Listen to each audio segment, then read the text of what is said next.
Então vamos começar a nossa aula, fazendo a nossa oração. Amado Pai, nós iniciamos esse momento, Santo Cristo, pedindo a Ti, Jesus, a Tua iluminação, que o Senhor, Santo Espírito de Deus, verdadeiramente vivamos o que diz a Sua Escritura, que o Senhor nos ensina todas as coisas.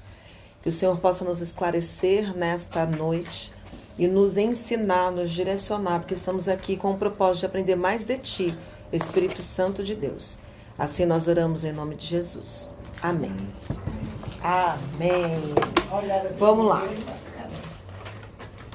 A gente terminou a aula passada em Atos 19, quando nós falávamos de Apolo. Vamos abrir nossas Bíblias lá? Apolo chegou. Você pode puxar uma cadeira, ficar de lado, a gente se achar melhor. Eu não gosto. Ela aproveitou. É que eu passei no mercado. Depois Não dava tempo. Tô olhando aqui, não tava vendo o texto, tava no capítulo errado. Atos 18, depois a gente entra no 19. Atos 18, só para a gente relembrar a chegada de Apolo em Éfeso. Nós estamos aqui na terceira viagem missionária de Paulo. E ele tinha acabado de sair da cidade de Éfeso. E aí aparece então esse varão chamado Apolo. E aí eu tô lendo o versículo 26. Apolo começou a falar ousadamente na sinagoga, defendendo, e ele era do tipo, só vou falar novamente, porque a aula passada alguns não estavam, né? Que ele conseguia enxergar Jesus Cristo nas escrituras do Velho Testamento. Então ele defendia dentro do templo com muito fervor, como está escrito, e apontando Jesus nas escrituras desde Gênesis até Malaquias. Mataram Estevão por causa disso, né? Mas ele estava, mas porque tinha um propósito, né? Ele seria o primeiro mártir, né, da história. Ali onde Deus iria confrontar Paulo, né? E depois chamá-lo. Mas aí a gente vê ele defendendo as escrituras, e aí Priscila e Áquila ouviram falar. E quando eles ouviram ele falar, falou assim, não, eu preciso trazer esse irmão para mais perto. E aí levaram Apolo para mais perto deles. Pulando agora para o capítulo 19, e aí Paulo estava em Corinto. Paulo, tendo passado pelas regiões mais altas, chegou a Éfeso. Encontrando ali alguns discípulos, perguntou-lhes: vocês receberam o Espírito Santo quando creram? Ao que eles responderam: pelo contrário, nem mesmo ouvimos que existe o Espírito Santo. E aqui eu quero chamar a atenção. Por quê? Porque da primeira vez onde essa cidade foi evangelizada, e eles começaram a aceitar o evangelho, desta passagem para a primeira vez que essa cidade foi evangelizada, a cidade de Éfeso, 19 anos. Então passou-se 19 anos onde eles não conheciam a pessoa do Espírito Santo. Não conheciam falar sobre isso, sobre o mistério, né, da Trindade. E aí Paulo chega nesse lugar, assim como depois ele alcança Apolo, e Apolo também é cheio do Espírito Santo. Ele chega nesse lugar e ele questiona. E aí eles respondem, né? Não, nunca nem ouvimos falar. E muitas vezes isso é uma reflexão para nós, igreja. Estamos há tanto tempo dentro da igreja, mas ainda não conhecemos a pessoa do Espírito Santo. Conhecemos os dons, o movimento, mas não conhecemos a pessoa do Espírito Santo. E isso é essencial. Aí eles responderam, versículo 3. Paulo perguntou: em que batismo vocês receberam? E eles responderam: o batismo de João, só o batismo das águas, para o arrependimento. E Paulo explicou: João realizou o batismo de arrependimento, dizendo ao povo que cresce naquele que viria depois dele, a saber, em Jesus. E eles, tendo ouvido isso, foram batizados no nome do Senhor Jesus. E quando Paulo lhes impôs as mãos, o Espírito veio sobre eles. Então, eles conheceram a pessoa do Espírito naquele momento. E aí, conhecendo a pessoa do Espírito, manifestou-se já os dons sobre eles. Diferente de Atos 2, onde tem o Pentecoste, eles só falam em novas línguas. Aqui eles falam em línguas como profetizam. E eram a todo uns 12 homens. E Paulo ficou lá, evangelizando, tal. Mas onde que eu quero chegar nesse assunto? Essa questão, que muitas vezes os crentes, eles estão mais preocupados, principalmente no meio pentecostal. Os tradicionais, eles nem se preocupam nessa questão de dons, né? Do falar em línguas, profecias, esse tipo de coisa, eles nem acreditam. Mas os pentecostais, sim, acreditam e praticam. Só que muitos deles não é guiado pelo Espírito Santo, não é um dom do Espírito Santo, mas está igual o Simão, o feiticeiro, que quando viu Paulo impondo as mãos e descendo, vocês lembram dessa passagem? Impondo as mãos e descendo o Espírito Santo, ele chamou Paulo e falou, eu quero também ter esse poder, porque ele era acostumado a fazer feitiçaria, as pessoas consultarem aquele negócio todo, e ele ficou desejoso de querer também ter aquele poder. E aí a gente tem que fazer uma análise. Isso é muito importante, até para a gente poder ter o Espírito, na verdade, o dom do Espírito, o dom do conhecimento, o dom do discernimento, para a gente saber se quem está falando é uma pessoa que conhece a pessoa do Espírito Santo ou uma pessoa como Simão, que aprendeu uma arte e manipula aquilo ali, a espírito de enganação. E isso é muito sério. E como é que a gente entende se conhece ou não a pessoa do Espírito Santo? E aí eu quero fazer uma pequena atividade, vocês vão ter que participar. Eu vou perguntar para vocês, quem é você? E aí vocês vão ter que se conceituar para todo mundo ouvir. Não vou falar primeiro, porque senão vocês vão seguir o exemplo. Mas é para a gente entender se a gente consegue ter dentro da nossa cabeça a diferença do que é e do que são os dons. O que é. Então, a pessoa. Quem é você? Quem quer responder primeiro? Quem vai ser o primeiro corajoso? Diga, irmã Luzinete. Eu sou Luzinete, do Nascimento. Minha mãe chama Maria de... Não, você. Sua mãe não tem nada a ver na história. Luzinete do Nascimento. Quem é você? Eu sou Luzinete do Nascimento. E vim com o intuito... Não. Quem é você? Eu sou Luzinete. Não estou perguntando seu nome, estou perguntando quem é você. Como pessoa, quem é a Luzinete? Uma pessoa amorosa. Gosto de todo mundo. Amo a todos. Tá tudo igual isso aí. E sou alegre. Agora quando eu tô nervosa, eu sou um bicho. Quando eu tô muito nervosa, eu sou um bicho. Não gosto de falsidade, eu gosto de pessoa aí já não é mais quem é você. O que você gosta, né? Às vezes, tá vendo como que às vezes é difícil pra gente conceituar quem eu sou? Quem eu sou? Quem é você? Eu comecei a ver o mais importante. Eu entendi um pouquinho. Agora entendeu um pouquinho. Agora eu vou passar pro outro. Vai, Rani. Cristão. Você é um cristão. Exato. Isso já resume boa parte de quem sou eu. Que isso entrega no meu caráter. Então, agora o resto é, sou um cristão, jovem, mecânico. Isso é coisas que eu faço e não que eu sou. Exatamente. Agora, de fato, a única coisa que eu acho que eu sou é um cristão. E aí, quem mais quer conceituar? Fala, Augusto. Então, isso é uma questão que me seguia há muito tempo. Quem sou eu, né? E depois de tudo que eu passei, todo esse processo, eu cheguei a uma única definição. Eu sou Augusto, filho lindo, perfeito e maravilhoso de Deus. Acabou o assunto. Isso é importante, a gente conseguir definir. Eu estava vendo uma mulher que perguntou assim, quem é você? Ela, eu sou mãe. Não, você não é mãe. Você tem um ofício de ser mãe. E se tirar a maternidade de você, o que que fica? Eu sou mecânico. E se tirar a condição de ser essa profissão, o que fica?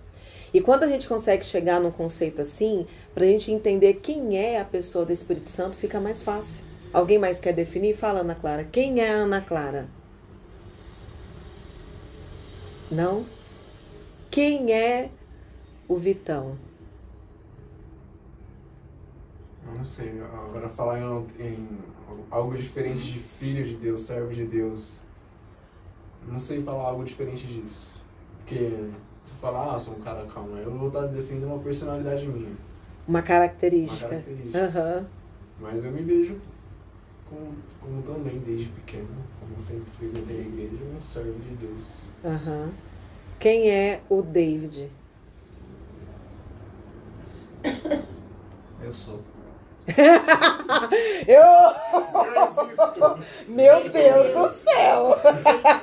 Isso aí ficou pesado. Eu sou. Você sabe que quando Deus, né, Moisés perguntou, se eu te perguntarem pra mim quem és tu, o que eu digo? Deus falou, só diga eu sou. Aí você tá competindo com Deus? Não, eu sou um eu com E minúsculo. E minúsculo.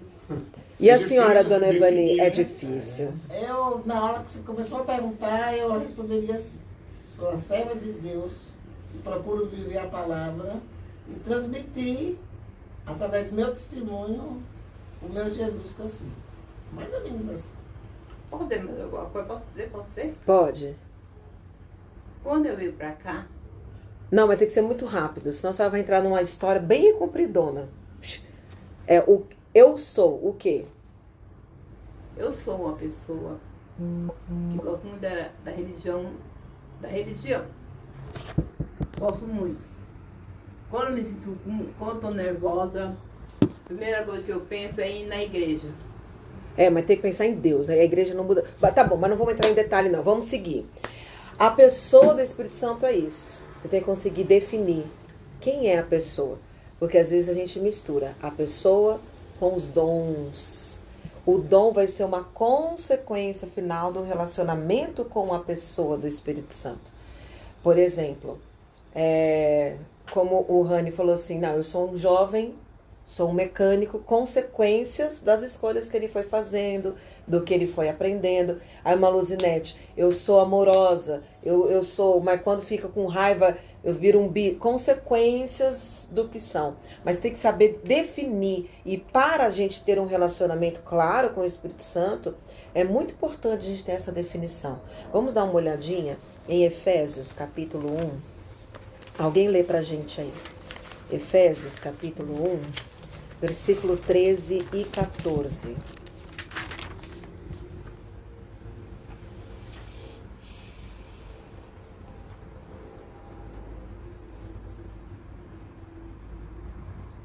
Olha aqui, Paulo conceitua o Espírito do Senhor. Quem vai ler? Efésios 1, 13 e 14.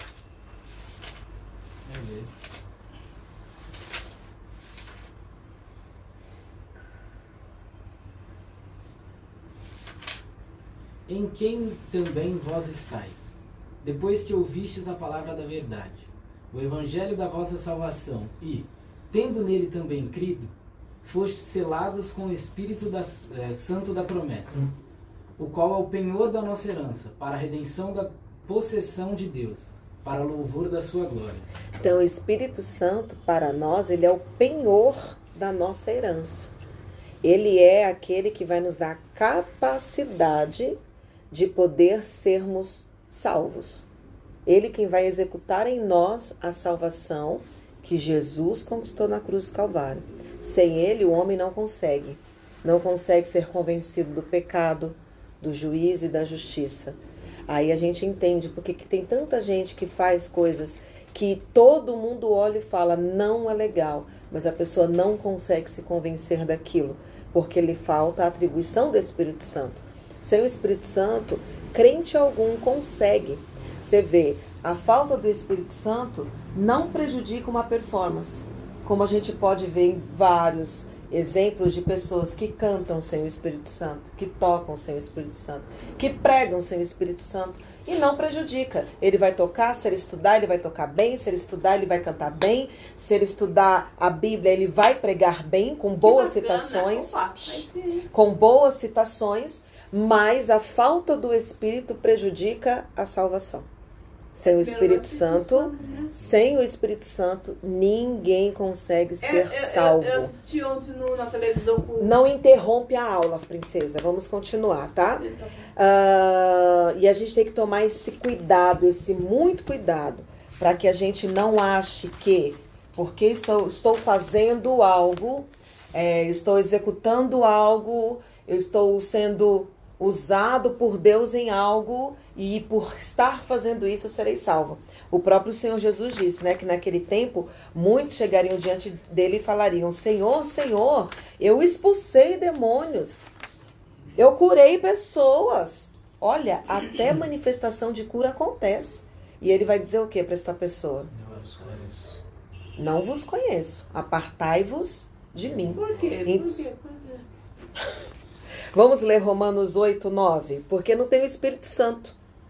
Não tem a nova conversão, não é uma pessoa convertida. Não foi recriada em Cristo Jesus. Estudada, né? Romanos 8, 9. Vocês, porém, não estão na carne, mas no Espírito. Aí Paulo fala: se de fato o Espírito de Deus habita em vocês. E se alguém não tem o Espírito de Cristo, esse tal não é dele. Então, coisa séria, né? Versículo 16. O próprio Espírito confirma ao nosso espírito que somos filhos de Deus. Então, se eu não tenho convicção e certeza que eu sou filho de Deus, é porque ainda não sou. Claro que é filha de Deus. Claro que é. Porque ainda não é. Porque ainda... Irmã, é a aula! Pelo amor de Deus. E porque o Espírito Santo, ele comunica com o espírito da pessoa. Então, a pessoa que é recriada em Jesus, que ela tem o Espírito Santo, ela tem a convicção. Ela tem certeza. Se a gente ainda não tem certeza plena da salvação, é para se preocupar. Porque o Espírito Santo de Deus, quando habita de fato em nós, ele comunica com o Espírito de Deus que nós somos filhos de Deus. Há uma comunicação e uma certeza plena. Independente do que aconteça, pode falhar, pode passar por momentos de situações. Davi mesmo. Davi, ele falhou um tantão, mas muito mesmo. Se a gente for colocar em peso de balança, o pecado de Saul não chega nem aos pés do que Davi cometeu. Só que houve um arrependimento genuíno e ele se preocupou muito. Eu gosto muito do Salmo 51. Ele se preocupa muito em não perder o espírito, enquanto Saul estava preocupado em não perder a coroa. Então a gente já via que o espírito de Saul não se comunicava com o Espírito de Deus acerca da salvação. Um dos indicativos de quando a gente anda com Deus, a nossa reação frente a uma situação. Quando a gente cai, ou erra, ou peca, qual é a preocupação? Eu vou perder minha salvação, Deus está me vendo, ou vou passar vergonha se alguém descobrir. É completamente diferente. É que nem, por exemplo, uma pessoa que de repente está na prática do pecado. Só que ela é surpreendida no ato. E ela confessa. Será que esse confessar foi realmente genuíno ou porque foi surpreendido no ato? Porque quando o arrependimento é genuíno, a pessoa mesmo já, espontaneamente, ela já transmite, já confessa. Boa noite, cabe? Sempre cabe mais um. E paramos, enfim, o Espírito comunica e ele convence. A gente sabe. Como é que você sabe que você é salvo? Eu só sei, porque o Espírito de Deus que habita em mim comunica com o Espírito de Deus. Então há um encaixe perfeito. Então não tem dúvida, né? Então é muito importante para a gente observar isso. Se eu ainda não tenho essa comunicação, ora, fala: Deus, achei que eu me converti, mas eu só me convenci. Já ouviu falar isso, né? Convertido e convencido. Eu quero verdadeiramente ser teu filho. Coloca aqui em mim o teu Espírito Santo. Vem, Espírito Santo, sobre a minha vida, né? Vem, Espírito Santo, sobre a minha vida. Eu quero estar andando sempre firme com Jesus. 1 de João, capítulo 5, versículo 9. Não só andar com Jesus, mas ser cheio do Espírito, né? 1 de João, capítulo 5, versículo 9. A gente acabou de estudar 1 João, né? Olha lá o que diz. Vamos relembrar que a gente já leu. Se aceitamos o testemunho dos homens, o testemunho de Deus é maior. Então, quando Deus testemunha que Ele está ligado verdadeiramente conosco, mas nem o que o homem fala impede, empata ou abala, porque Deus confirma e o testemunho dele é maior do que qualquer outra coisa, né? E aí hoje eu vi uma frase, quero compartilhar com vocês. Determinada pessoa postou um vídeo falando assim: aqui a doutrina é bíblica. E aí um amigo pastor falou assim para mim: olha que coisa, né? Quando nós temos que testemunhar sobre nós mesmos, o testemunho não é válido. E eu nunca tinha observado esse versículo por este ângulo. Eu falei, é verdade. Porque quem testemunha sobre nós é Deus. Aquele que testemunha sobre si mesmo, o seu testemunho não é válido. Então, que a gente carrega isso para nós. A gente não precisa ficar falando para ninguém: ó, eu sou cristão, ó, eu sou crente, olha, eu sou isso, eu sou aquilo, eu sou a tia da escolinha, eu sou pregador, eu sou o menino eu sou o menino da mídia. Exato, não. Eu sou santo, me respeita. Muita gente tem isso. Você está levantando a voz contra mim? Você sabe com quem você está falando? Eu sou um santo homem de Deus. Não precisa. Porque o próprio Deus mostra. Lembra lá da passagem de Eliseu passando na casa da mulher sulamita? Ela via ele passando de um lado para o outro, de um lado para o outro. E aquela mulher chama o marido e fala: marido, vamos construir um quarto para ele? Porque eu vejo que este homem que passa por aqui é um santo homem de Deus. Ele não chegou lá falando: ó, eu sou profeta, prepara um quarto aí na sua casa que Deus mandou. Gente, deixa eu contar um caos para vocês. Eu tinha uma colega advogada lá na Amazonas que ela tinha tanta raiva de crente. Muita raiva de crente. Porque ela estava lá várias vezes no escritório e a pessoa batia na porta, entrava, pedia uma consulta e falava: Deus me mandou vir aqui e disse que você vai fazer a minha causa de graça. Aí ela falou: mas tá demais, viu? Deus tá mandando eu trabalhar de graça, não falou nada comigo antes, esses crentes... Aí ela falava várias palavras pejorativas, né? Por conta dessas coisas. São essas coisas truncadas, né? Que vai sujando o evangelho. Mas vamos continuar aqui. E falando sobre essa comunicação, sobre a preocupação do Espírito Santo, a gente vê que o mesmo Espírito testifica no coração de Davi. Davi já tinha o Espírito Santo? Da forma que nós temos. Da forma como nós temos, não. Mas o Espírito Santo estava lá no Velho Testamento? Com certeza. Estava. Ele pairava. Ele pairava. Tem uma explicação que é muito linda. Diz por que no Velho Testamento ele só pairava e ele não desceu? Porque o Espírito Santo não desce em lugar monstruoso e deformado. Por que ele só desce em Atos 2? Nem quando Jesus andava na terra o Espírito Santo desceu. Porque em Atos 2... já havia se cumprido toda a obra de salvação, perdão, regeneração, justificação e santificação. Quando arrumou a casa, o Espírito Santo desceu. E ainda tem um outro lugar que eu acho fantástico, que não tem nenhuma explicação teológica, que o Espírito Santo caiu naquela casa. É a única citação que diz que o Espírito Santo caiu. Fala, David. Ele só visitava, agora ele faz morada. Olha, isso é tremendo demais. Ele só visitava, agora ele faz morada. Agora ele habita em nós. Nós somos templo do Espírito Santo. Que coisa tremenda, né? Eu vou ler aqui algumas informações para vocês que eu achei assim de suma importância e eu resolvi trazer para ler. E eu quero que vocês prestem atenção, tá? Na história da redenção, vimos num período que a obra do Espírito Santo é refletida com mais intensidade do que outros períodos. Grava isso aqui, se você puder, até anota, tá? Na economia da salvação, sabemos que o Pai planejou a salvação, o Filho executou e o Espírito Santo é responsável por aplicar esta obra na vida dos pecadores. Isso aqui é a economia da salvação, a matemática da salvação. Vocês vão ouvir em muitos lugares falando sobre isso. E é muito importante vocês gravarem. Quer que fala de novo, filho? Sim. Vamos lá. O Pai planejou a salvação, o Filho executou e o Espírito Santo é o responsável por aplicar. Aí a gente vê que é a Trindade quem trabalha, e a gente vai falar sobre isso daqui a pouco. A Trindade quem trabalha. Bonito isso, né? A economia da salvação. Coisa linda. Anotaram? Mais uma vez aí, só para... O Pai planejou a salvação, o Filho executou e o Espírito é responsável por aplicar esta obra na vida dos pecadores. Ok?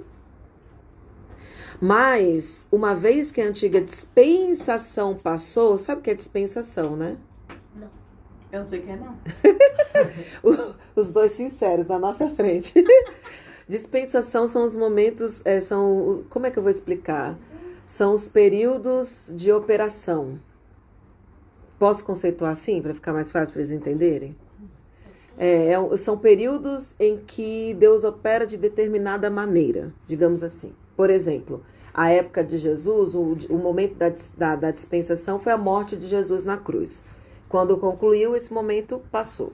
A outra dispensação foi a descida do Espírito Santo, que essa dispensação nós estamos vivendo até hoje, porque ele continua descendo.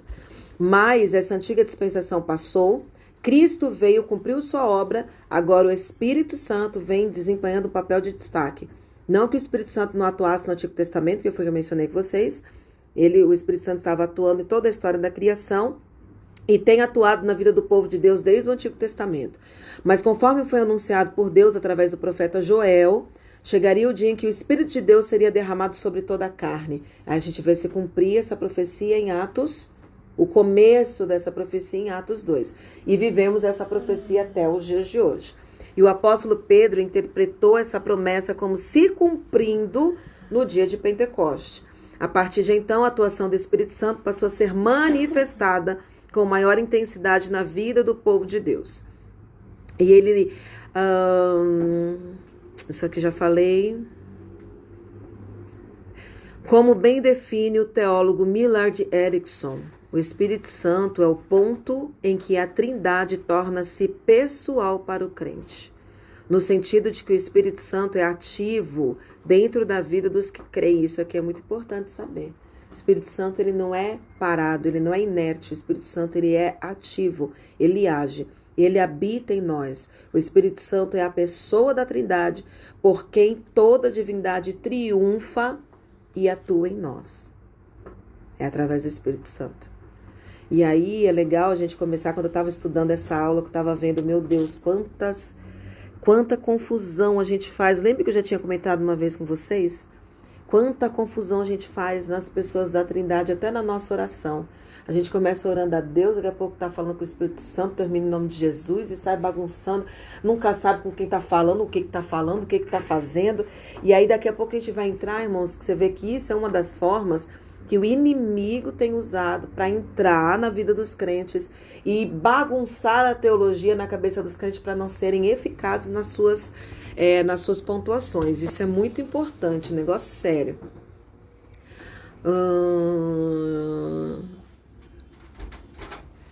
Aqui onde eu quero entrar.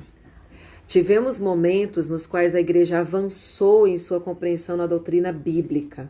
E tivemos outros momentos onde a compreensão diminui. O que vocês acham que é o momento que nós estamos vivendo hoje? Tem aumentado ou tem diminuído? Diminuído. Olha, até o Levi falou diminuído. Outras, vemos isso banalizando. De uma forma, assim, tão E a gente vai ver um negócio seríssimo aqui agora. Vemos isso ao longo da história, quando se trata da doutrina de Deus e especialmente a doutrina da Trindade. E ao fazê-lo, naquela época, no século III, a igreja começou a defender 3 grandes erros que começou no século III. O primeiro erro é o modalismo. O que foi o modalismo? Preste atenção. O modalismo falava que era um só Deus, que se manifestava de 3 modos diferentes. Ora, ele era Deus Pai. Outra vez ele se manifestava como Deus Filho e outra vez como Deus Espírito Santo. Não era uma trindade, não era pericorese, 3 pessoas da trindade agindo juntas. Era como se fosse máscara. Hoje eu coloco a máscara do Pai, aí eu fui para a cruz, coloco a máscara do Filho. Agora em Atos coloquei a máscara do Espírito Santo. E isso é uma coisa muito séria, porque combate direto a doutrina da trindade que o próprio Senhor, o próprio Deus, deixou e Jesus nos ensinou. Porque quando Jesus falou pra gente, por exemplo, vocês vão batizar e vão batizar como? Em nome do Pai, do Filho e do Espírito Santo. Vocês viram lá em Atos 19 que eles batizavam em nome de Jesus? Não era em nome do Pai, do Filho e do Espírito Santo? Então até ali a gente já viu o inimigo querendo tirar a pessoa do Espírito Santo. Batiza em nome de Jesus, não. Batismo é o nome da Trindade, em nome do Pai, do Filho e do Espírito Santo. Não sei se é correto dizer, mas veio aqui na minha cabeça. Desde o começo da criação, quando Deus começou a criar o mundo, ele disse, façamos. Eram os 3 que estavam ali. Então toda obra criadora é em nome dos 3, não é em nome só de um. E ali a gente está vendo recriar uma nova criatura. Então não pode ser só em nome de Jesus, tem que ter a participação de todos da Trindade. Só que às vezes a gente acha, mas não é tudo igual? Não estou falando com Deus, não estou falando com Cristo, com o Espírito Santo, não é tudo igual? Não é tudo igual. Só que é um mistério que a gente não consegue entender. Porque são da mesma substância. Exatamente. Mas é um mistério que a gente não consegue entender. É um só, feitos da mesma substância, coeternos, coiguais, feitos da mesma substância, porém diferentes em si. Posso dizer? Ainda não, irmã Luzinete. Vamos, no final a senhora pergunta. Vamos seguir. Não esqueça. Mas é porque atrapalha a aula. E aí eles diziam que Jesus, ele era uma criação de Deus, criado não da mesma substância, que era inferior que Deus. E é uma coisa assim, um balaio muito grande. Católica? Não, esse Então, quem iniciou, século III. Esse iniciou com um homem chamado Salius, eu acho que era esse o nome. E aí um dos concílios, teve um padre que pegou essa teoria e começou a difundir. E num dos concílios isso foi quebrado. Foi onde eles fizeram aquele... Como que é o nome que a gente leu aquela vez? Que é o Pai, o Filho e o Espírito Santo são feitos da mesma substância. O credo. Aí eles fizeram esse credo no primeiro concílio para jogar por terra essa doutrina de que Deus não aparece de 3 modos diferentes. Ele é a Trindade.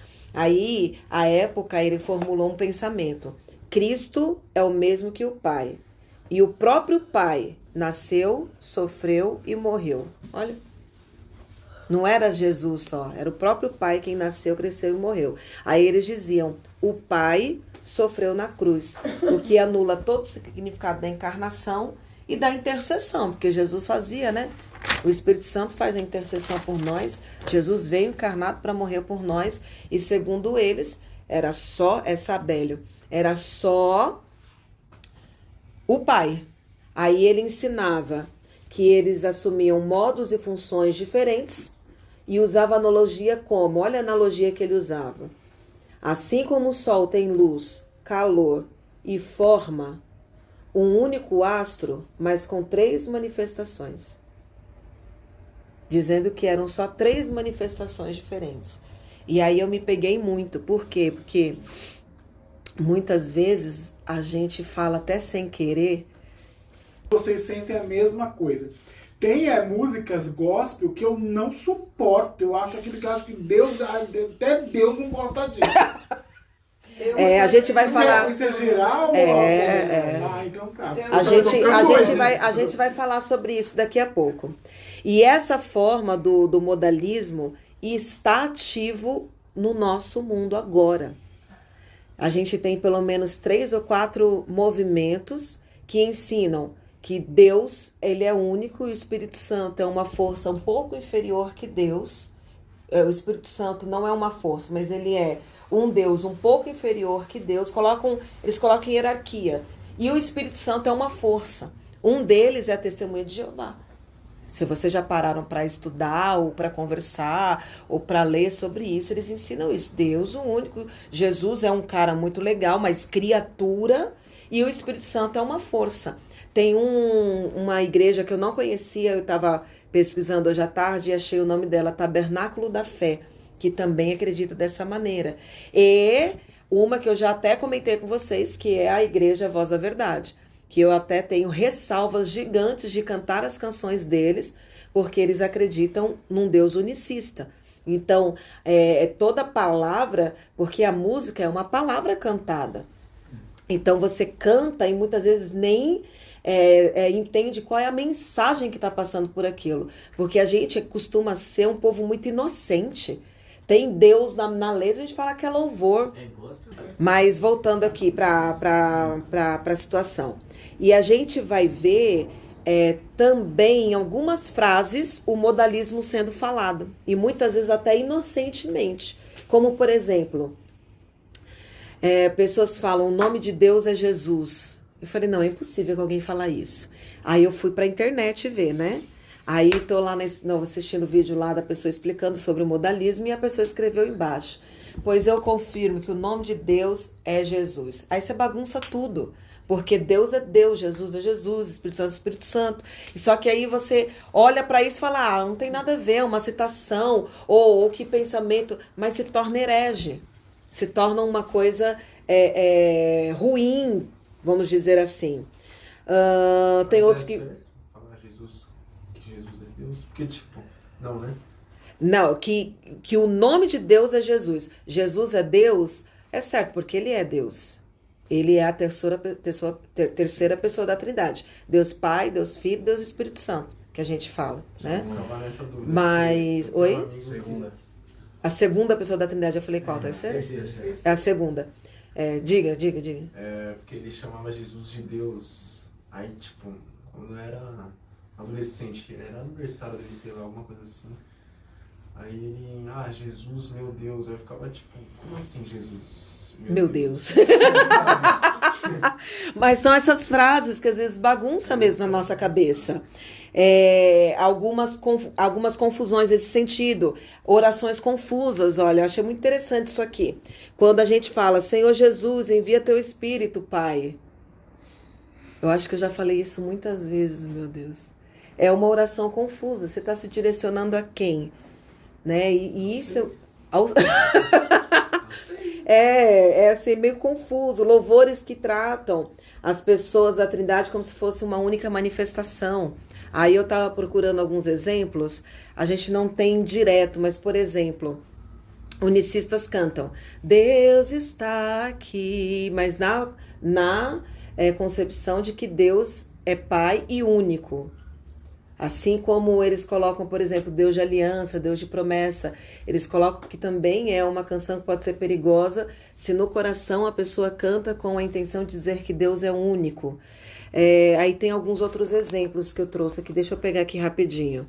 De canções que falam sobre esse tipo de coisa, a gente precisa tomar cuidado, porque vai se inserindo no nosso meio e a gente não vai prestando atenção.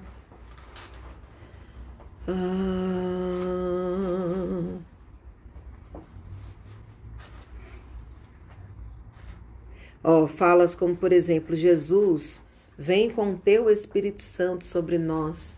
É um erro teológico. Sutil, mas é um erro teológico, porque dá a intenção de que o Espírito Santo é uma força que Jesus envia, sendo que ele é a terceira pessoa da Trindade. Então, qual que é o correto quando a gente orar sobre isso? João 14,16. Vamos dar uma olhada? Para a gente aprender a orar corretamente. Isso aqui me pegou muito. João 14,16. Eu pedirei ao Pai e ele lhes dará outro consolador. Então, a gente pede para que Deus envie o Espírito Santo. Para que Deus envie a terceira pessoa da Trindade. Jesus pede ao Pai, né? Se Jesus pediu ao Pai, a gente também tem que pedir ao Pai. Nós pedimos ao Pai em nome de Jesus. E aí Deus manda. o Espírito Santo agir. Mas isso não é estranho, pastor? Tá me bugando um pouquinho. Mas é de bugar Porque mesmo. quando os apóstolos viram pra Jesus e falam, então mostra-nos o Pai. Aí ele fala, tá com esse tempo todo comigo e não me conhece? Quem olha pra mim vê o Pai. Exato. Sei lá, não é estranho? É porque assim, parece que a gente, fazendo isso, a gente divide as três pessoas, Exato. anulando a divindade, anulando a trindade, né? Sim. Parece que estamos anulando a trindade. Mas é só pra gente poder ter na nossa cabeça o conceito de que são três pessoas, um único Deus, mas cada um não se confunde com o outro. No sentido mas não tem como a gente tentar explicar a trindade, porque é um mistério. Realmente no processo. Mas daí que veio o modalismo. Porque para esse presbítero, acho que ele era monge, ele também não entendia. Então ele falou, vou simplificar. Deus é Deus. Deus Pai, um único Deus. Jesus foi criado muito antes da criação do ser humano, mas ele foi criado ele inventou um conceito que ficasse mais fácil para ele entender. Só que tem coisas que a gente não vai entender. Porque se a gente entender a Deus, ele não vai ser Deus. Concordo. Deus, a gente não consegue entender. Se a gente entender a Deus, ou a gente se tornou Deus, ou Deus se tornou a gente. Então tem coisas que não dá para entender. Mas, por exemplo, a gente consegue diferenciar algumas coisas, né? Para não... Tá certo que o que eu penso, que existem alguns erros que Deus até releva porque eles são um só. Mas nós estamos falando de um ambiente de estudo. Por exemplo, eu não levaria essa discussão, uma pregação de domingo, para a igreja. Não, eles vão sair daqui tudo assim, não voltam nunca mais essa igreja. Você tá maluca. Maluca. Doida. Tomar um chá. Mas pior que é importante, né? Mas é importante. Só que nem todo mundo ainda tem a maturidade para sentar, entender. Porque para eu chegar com vocês até o que eu estou falando agora, eu passei por 4 aulas falando da pessoa do Espírito Santo. Foram pelo menos 6 horas tentando direcionar o pensamento para... Então, e ainda assim é difícil. Imagina uma pregação de 30 minutos. Não tem como. Você tem que ir... Mas o que eu tenho pedido para Deus dá a direção, porque a tua igreja precisa conhecer a necessidade de conhecer a pessoa do Espírito Santo, né? Mas é uma das coisas onde a gente se confunde muito quando a gente trata cada um como uma manifestação única de Deus, uma manifestação única de Jesus, ou confunde as manifestações, bagunça tudo, e isso entra em modalismo. Fala, Ana. É que você falou assim, que a gente tem que falar assim, Deus, manda o seu Espírito, mas não pode orar diretamente a Ele? Espírito Santo? Olha, vamos pegar essa pergunta e vamos trazer para a aula que vem, que eu vou procurar referências que agora a minha cabeça não vou saber te dar. Mas, não sei, alguém se lembra aqui, se alguém orou diretamente ao Espírito Santo? A gente vê em Atos dos Apóstolos, os discípulos colocando as mãos e ele descendo. Mas não fala o que eles falavam.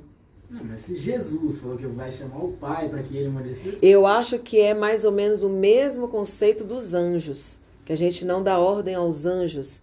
O que eu ouvi o professor explicando foi sobre isso. Falou, tem gente maluca que quer dar ordem aos anjos e tem outro tanto que quer dar ordem ao Espírito Santo. Uma forma de você se comunicar é tentar trazer para você. Não é uma ordem direta, o Espírito Santo agora vem que eu tô pedindo para vir. Mas como é que eu vou me aproximar do Espírito Santo se não for conversando com ele? A gente precisa... Depende da entonação que se dá na oração, eu acho que é isso, né? Eu concordo. E eu acho que a gente vai precisar passar muito tempo em jejum e oração, pedindo para o Espírito Santo nos mostrar o caminho de como a gente tem que... Pedindo pro Espírito Santo? Pedindo para Deus. Tá vendo? Pedi conversando com a Trindade, pedindo para que eles nos expliquem e nos mostrem realmente como tem que ser esse relacionamento. Porque não é fácil. Você vê, quanto mais a gente estuda de Deus, mais a gente vai falando, e agora? E agora? A Qual... questão do sol parecia tão certa pra mim. Eu explicaria muito bem isso. Ó, um exemplo que eu E dava. é heresia. Olha que coisa. Por exemplo, um exemplo que acontece comigo. Quando eu oro a Deus em nome de Jesus, pedindo a informação. E aí vem na minha mente, eu entendo que é o Espírito Santo trazendo a resposta de Deus à minha oração. Perfeito, a colocação foi perfeita. Assim é que funciona comigo. Sim. Né? Eu penso assim. Então tá certo, porque ele tá respondendo. Aí. Se ele tá respondendo, tá certo o negócio. Mas também tem aquele negócio, que Deus não leva em conta, olha, eu botando outra pulgona aí, o tempo da ignorância. Então, quando a gente fazia coisas sem saber como tinha que fazer, Deus, ele aproveita o máximo que ele pode daquilo que a gente está fazendo. Né? Vamos dizer que seja o princípio do aproveitamento. Acabei de imaginar aqui na minha cabeça, tomara que esteja já, que já exista. E aí ele vai aproveitando. Mas eu acho que é uma preocupação que nós temos que ter de se aproximar de Deus e pedir para que ele realmente nos mostre qual é o caminho certo. Como nós devemos falar, porque nós estamos aqui num caminho de amadurecimento, né? A gente estuda para amadurecer. Então, é importante a gente pedir isso de Deus. E já vamos aproveitar para colocar aí nas nossas orações, Senhor. Se eu tenho sido modalista, tenho cometido esses erros que nem sabia, me perdoe e me dirija. Então, por exemplo, Porque quando eu li isso aqui, eu fiquei assim... As minhas experiências que eu tenho, desde que eu pisei dentro da igreja, desde que foi ordem de Deus, e que ele fala através da senhora, é nesse sentido. Eu oro a Deus em nome de Jesus, porque você me ensinou, oro em nome de Jesus, diferente do sangue de Jesus. Sim, isso aí é fato. Exatamente, que eu não sabia. Esse é o certo. Então, oro em nome de Jesus, e aí o Espírito Santo responde. E tá funcionando assim. Não, a colocação tá perfeita, aí não cai nenhuma heresia. Eu acho que eu acho que esse... Ó, esse... de tudo que a gente aprendeu é isso. Esse Pedir aí. ao Pai o meu nome e o Espírito Pede ao vai- Pai, em nome de Jesus, e o Espírito Santo vem, convence e faz a obra. Eu acredito que seja mais ou menos assim. Por exemplo, esse professor que eu estava ouvindo, ele falou hoje na aula, vai ser a aula da semana que vem. Já estou preparando antes. E ele falou assim, teve uma pessoa que falou para mim que estava em casa e sentiu a presença do demônio batendo na porta. O que eu faço, pastor? Aí uma pessoa falou, posso responder? Pode. Sabe o que eu faço em situações como essa? Eu peço assim, Jesus, atende lá a porta para mim, por favor. Porque eu não tenho condições de batalhar com o demônio. Isso me pegou muito. Por quê? Vou abrir uma janela para a gente começar a analisar isso aqui. E conflita um pouquinho com o que a gente aprende aqui. Que a gente tem que enfrentar o demônio, amarrar, mandar embora, tal. Só que eu estava analisando uma coisa. Será que a gente realmente... Porque, eu vou pegar por aqui, ó. Por que muitas vezes a gente entra em orações e as coisas começam a ficar muito ruim para muita gente quando entra, por exemplo, para orar por alguém? Tem gente que fala assim, nossa, pastor, eu comecei um propósito e começou a dar muito ruim para mim. O negócio começou a dar muito ruim. Porque o que eu ouvi falar e a gente vai conversar sobre, porque eu confesso que eu ainda não cheguei a um denominador comum, mas a minha mente está se formando para isso. A pessoa começa a batalhar e dá ruim. Não é para dar ruim. Porque se a gente está com Deus, nenhum mal me sucederá, nem praga alguma chegará na minha tenda. Eu não consigo conceber eu começar a orar por alguém e o mal que está nela vir tocar na minha vida. Porque na minha vida o mal não pode ter poder para tocar. Só que quando eu quero fazer uma coisa que não é para eu fazer, aí eu dou legalidade para a coisa ruim ficar. Isso era um questionamento que eu ia te perguntar para você sobre E isso me chamou a atenção. E aí, quando o pastor falou hoje, eu falei, olha, talvez seja porque nós estamos usando da maneira errada. Eu não tenho que lutar com demônio, porque eu não tenho poder contra demônios, mas é Jesus. E muitas vezes a gente traz a batalha para nós, ao invés de entregá-la para Jesus. E nesse exemplo que ele deu, mexeu muito com a minha cabeça, porque outra pessoa numa situação como essa começava a orar e ficar com medo e a tremer, porque eu tenho que expulsar esse demônio, eu tenho que isso, tenho que... Não, ela simplesmente faz uma oração. Jesus, atende lá a porta. Aí o pastor falou, já pensou? Jesus abre a porta quando o demônio dá de cara com Jesus e fala, errei endereço! Bati na porta errada! Não era aqui, não! Eu falei, isso faz muito mais sentido pra mim. Dessa coisa confuso, né? E isso fez muito mais sentido pra mim. Então, assim, eu sinceramente vou começar a aplicar daqui pra frente dessa maneira pra ver como é que vai na prática. Porque... Só para eu concluir, porque muitas vezes a gente entra em situações e parece que você atrai a maldição da pessoa para tua vida, mas não pode. Ele levantou a mão primeiro, depois vai tu. Então, Diga. O questionamento é justamente esse. E quando você vai orar por alguém, será que orar por aquela tem que orar pessoa primeiro a ou Deus. Tem que orar primeiro a Deus perguntando, Deus, eu posso entrar nessa batalha? Por quê? Porque tem batalhas que Deus está tratando, não é Satanás. E que a gente não Tem pode situações se que a gente tem que deixar acontecer porque Deus está ali moldando aquela pessoa. Como, por exemplo, Jonas. Os barqueiros foram tentar ajudar e enquanto eles tentaram ajudar, eles foram perdendo tudo. Foram perdendo tudo. Até que eles resolveram consultar Deus. Deus falou, tira Jonas do barco. A culpa é dele. Eles pegaram o Jonas, ó. Então, O próprio Jonas falou, me joga pra fora que a culpa é minha. Jogou, a tempestade cessou, acabou. Então tem situações que Deus autoriza e Deus não autoriza. Então até pra orar pra alguém a gente tem que perguntar, Deus, o Senhor me autoriza a entrar nessa batalha? Tem que pedir direção de Deus. Tem que pedir direção de Deus. Deus autorizou, entra. Tudo pedir direção de Deus. Tem que pedir. E Deus autorizou, entra. Mas vamos tentar aplicar para a gente ver como é que vai ser e depois a gente conversa de novo. Mas não nós à frente, mas sempre colocando Jesus à frente. Jesus, vai lá. O Senhor à frente. Olha lá, tá aqui naquela situação. Porque, deixa eu só dar uma pausinha aqui. E assim foi. Fala de novo.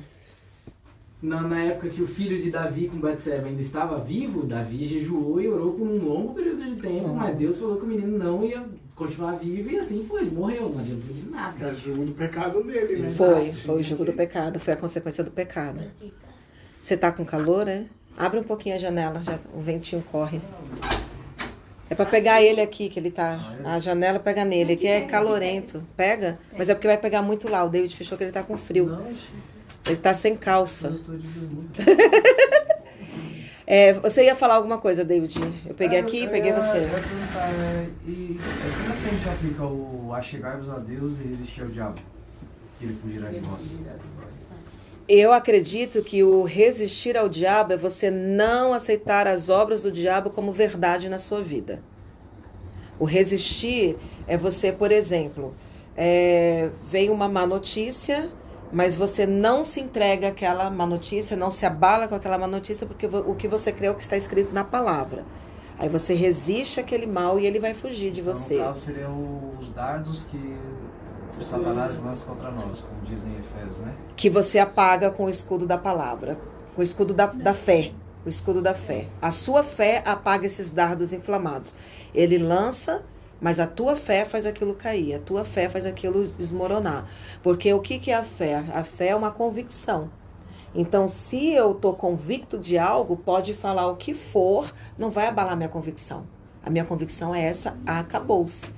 Que nem minha mãe perguntou, já pegou os exames de sangue, filha? Ainda não. Você tem que pegar para ver se tem alguma doença. Eu falei, acho que vai ter nada, não.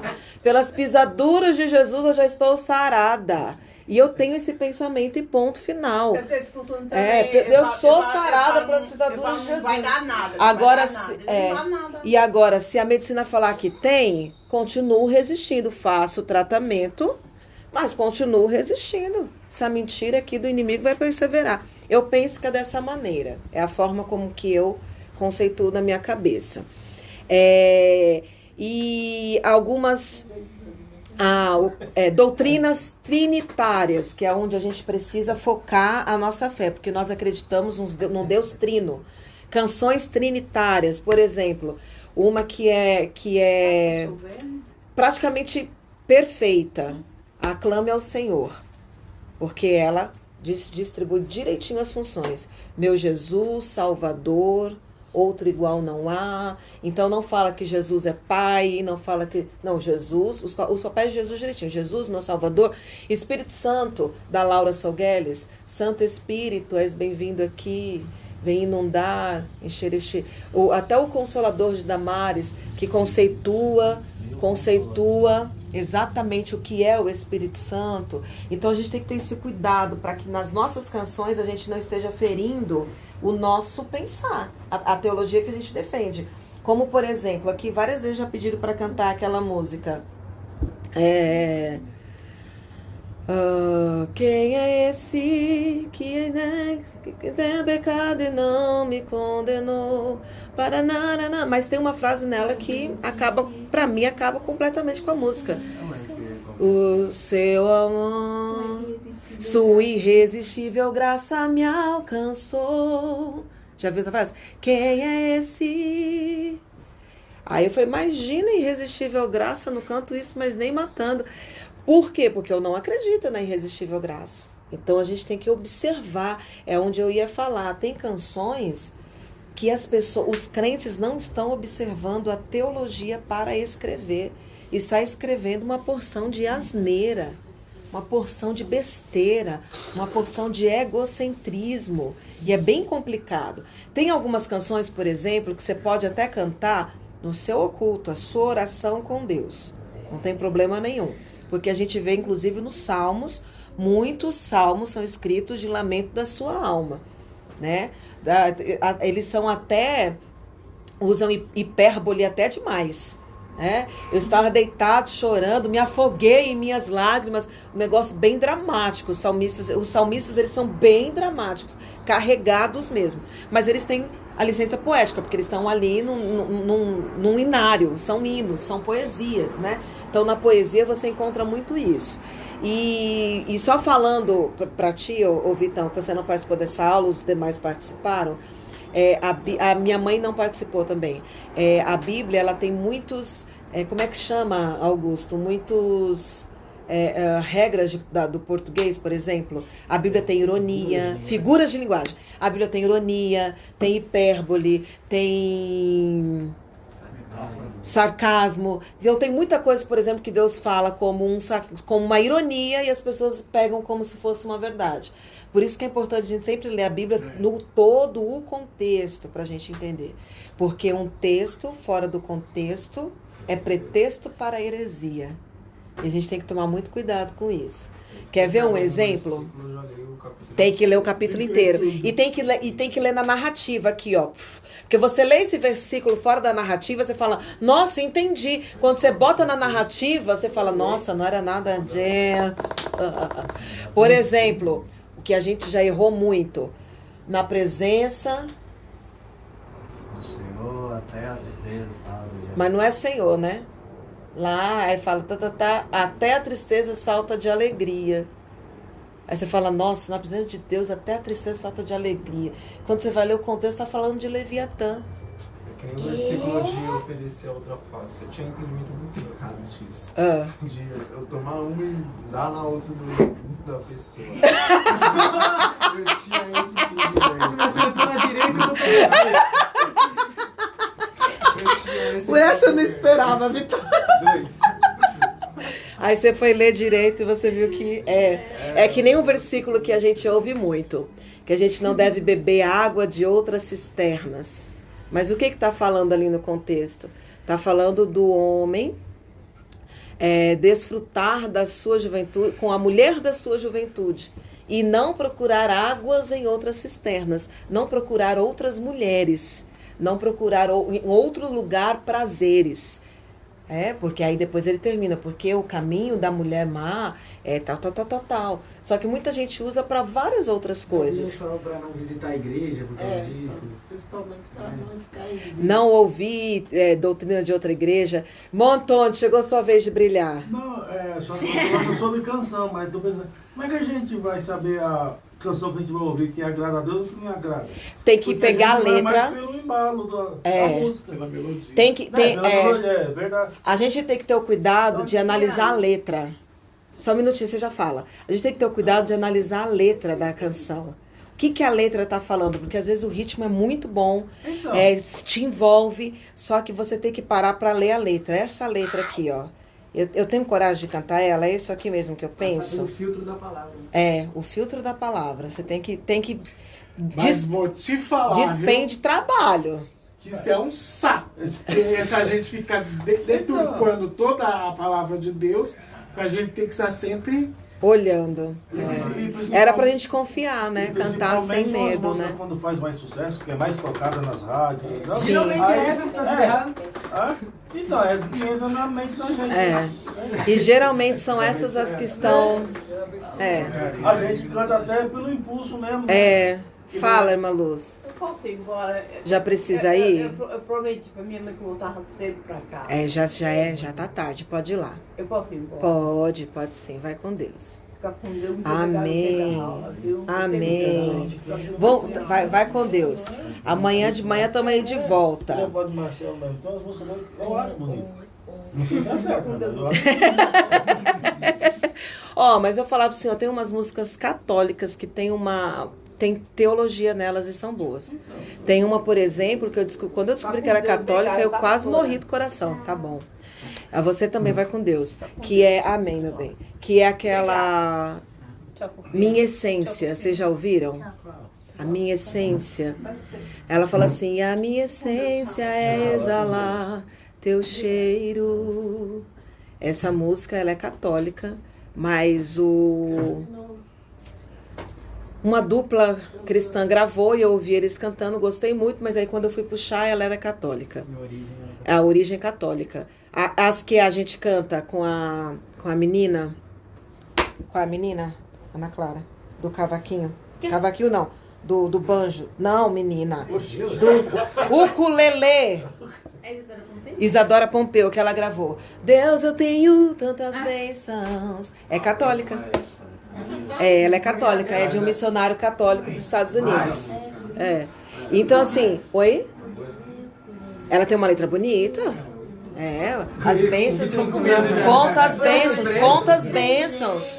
Conta as bênçãos. Hoje em dia é mais fácil. Você pega uma letra, joga, sei lá, numa inteligência artificial, pede para analisar a letra se é bíblica. Aí eles vão pegando frase por frase, vão te dando referência, você vai, confere. Legal, é bíblico. Aí você pode cantar. Mas tem umas que... tem umas que não. Porque a gente não sabe se está ouvindo agradando a Deus ou está ouvindo só pelo fato de... né? Porque... o arianismo. Olha, eu confundi aqui, ó. Então, o modalismo, Deus, ele pega três modos diferentes. Aí, o arianismo é que trouxe dizendo que Jesus é uma criatura exaltada, mas não é Deus de verdade. Seria a obra-prima da criação. A obra-prima, a primeira criação e a obra-prima da criação.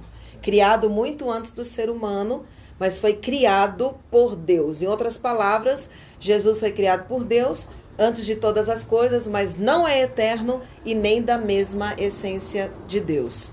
E aí o Concílio de Nicéia tombou isso aí.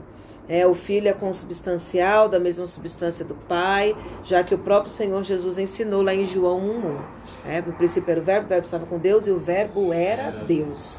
Então Jesus, o verbo, era Deus. E... tá bom. E o semi-arianismo, que eles amenizavam a abordagem, dizendo que Jesus era parecido com Deus, mas não da mesma essência, colocando uma hierarquia entre as pessoas da Trindade, o que a Bíblia não suporta. A Bíblia não suporta. É original. É Deus, mas não é o Deus, né? Foram esses 3 erros que surgiram. E aí agora, a gente fazendo uma análise no nosso tempo, com o movimento pentecostal, que começou também... o movimento pentecostal, ele é novo, né? Ele é de 1900, né? Quando veio do primeiro avivamento, do primeiro conhecimento da descida do Espírito Santo, onde eles trouxeram, porque o Espírito Santo desceu e conforme foi evoluindo a história do cristianismo, como a gente estudou, eles não abordavam mais a questão do Espírito, eles foram seguindo. E aí em 1900 teve ali a primeira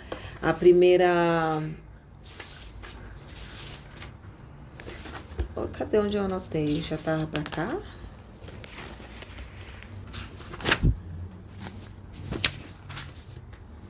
Gente, como é que pode? Eu acabei de anotar e já não sei aonde. Não é aqui não. A revolução da graça.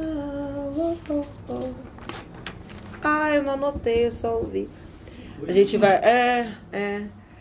1900, esqueci o nome. Não, Rua Azusa não. A Rua Azusa nem entra nessa primeira onda da... Ah, é porque eu não anotei. Mas Rua Azusa não é já no começo, não, Ah, entendi. É porque é assunto para aula que vem, não é para falar hoje. Gente, até semana que vem. Então, até semana que vem. Mas a gente vai abordar isso quando começou o pentecostalismo. E aí as heresias que vêm surgindo. Por quê? É uma discussão hoje muito grande dentro da academia teológica. Porque os pentecostais, diferente dos tradicionais, os tradicionais também demoraram um pouquinho de desenvolver a teologia, né? De se preocuparem em sistematizar a teologia e estudarem Deus. Os pentecostais também demoraram mais ainda, porque já vem um movimento que surgiu já em 1900. A gente já está falando praticamente do século onde nós estamos. Tem 120 e poucos anos, né, de existência. E aí eles acreditavam muito que o Espírito Santo bastava para ensinar, para falar. E aí começou a ter os confrontos com os tradicionais. Porque a letra mata, o Espírito que vivifica. E aí agora, tanto que os pastores pentecostais, da Assembleia de Deus, essas coisas, eles não tinham onde estudar a teologia, porque a teologia só era a teologia tradicional. Não tinha a teologia pentecostal. Hoje nós já temos, mas ainda está em desenvolvimento, porque é uma matéria nova, né, que está em desenvolvimento, que é você conseguir conceituar a pessoa do Espírito Santo, os dons do Espírito Santo e a atuação do Espírito Santo na igreja. Só que para nós, a gente é considerado neopentecostal, que seria o novo pentecostal, mas mais pendente para a área pentecostal, a gente precisa ter claro na nossa mente a atuação da pessoa do Espírito Santo e que ele sim, junto com ele traz os dons, a manifestação dos dons. É muito importante a gente deixar claro isso na nossa mente para que a gente não acabe apagando o Espírito Santo, como aconteceu há algum tempo atrás, né? Apesar de ter o Espírito, porque eu acredito que os nossos irmãos que não acreditam nos dons do Espírito, eles têm o Espírito, só que guiando-os para a salvação, né? Porque eu acredito que serão salvos com certeza. Mas o que eu acredito? Que vivem de forma limitada o agir dos dons do Espírito, uma vez que eles não acreditam que existam, né? Que mas isso são aí capazes. não é consequência da banalização do que algumas igrejas pentecostais estão fazendo? Eu também. E eu acho que muito também do medo para não misturar com a questão de Simão, que era um feiticeiro, e aí começa a se misturar essas coisas todas. Porque, infelizmente, é muito menos a quantidade das pessoas que fazem a banalização do que aqueles que levam a sério. É menor a quantidade, eu penso. Porém, tem muito maior evidência do que os que não fazem, né? E chamam muito mais atenção. Porque a maioria do povo, vou falar do povo brasileiro, é místico. Então, eles gostam desse negócio. Que o CPF toma. Teve uma que saiu daqui que disse que foi visitar uma igreja onde o poder do Espírito Santo era muito mais forte. Não, eu senti assim, ó, muito mais forte. Nossa! Mais intensamente ela. Fiquei pensando. Cadeira voava, o pessoal rodava. Esse é o poder. Cara, o X-Men, esqueci da palavra. Começou o louvor, já começou aquele negócio bonito. Sério, eu fiquei acho que umas 2 semanas pensando nisso. Eu falei, mais forte como? Não era 220, que a gente 10. Que a gente 10. Eu fiquei sem entender, mas é porque as pessoas acham que a manifestação do Espírito Santo, que o Espírito Santo só está quando o pregador está falando em línguas no microfone, entregando revelação, fazendo estripulias, pulando, girando, chorando, gritando. É emoção. Eu também não. Nunca. Quando eu era mais nova,